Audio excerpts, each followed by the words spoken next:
लीजिए सुनिए आचार्य चतुर्सेन शास्त्री के लिखे उपन्यास बगुला के पंख का भाग 71 मेरी यानी समीर गोस्वामी की आवाज में।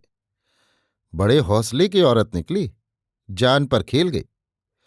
गोमती ने छत से कूदकर आत्महत्या कर ली और पुलिस पोस्टमार्टम के लिए लाश ले गई है। नवाब के मुंह से ये बात सुनकर जुगनू बिछौने पर से उछल पड़ा। क्षण भर उसके मुंह से बात ही नहीं निकली। फिर उसने धीरे से कहा, बहुत बुरा हुआ नवाब, पुलिस यहां भी आ पहुंचेगी और इस दुर्घटना से मेरा संबंध जोड़कर अखबार वाले दिल्ली को सिर पर उठा लेंगे।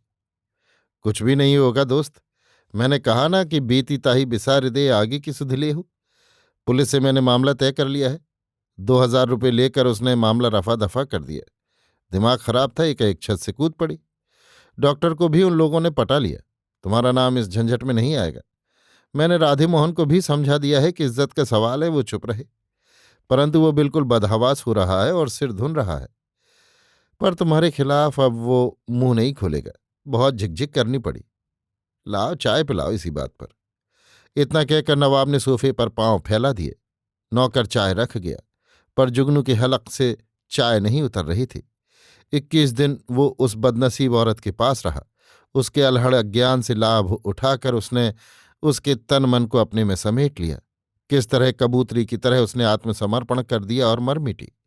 ये सब बातें तस्वीर की भांति उसकी आंखों में नाच गईं। एक शब्द भी उसके मुंह से नहीं निकला। वो एक असंयत और चरित्रहीन तरुण तो था, परंतु कोमल भावनाएं अभी उसमें थीं। उसकी आंखें गीली हो गईं।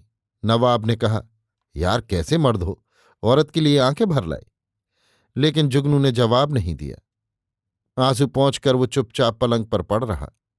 नवाब ने सिगरेट हाथ से फेंक दी। उसने वहां से उठ चलना ही ठीक समझा। वास्तव में इस समय जुगनू को एकांत की आवश्यकता थी।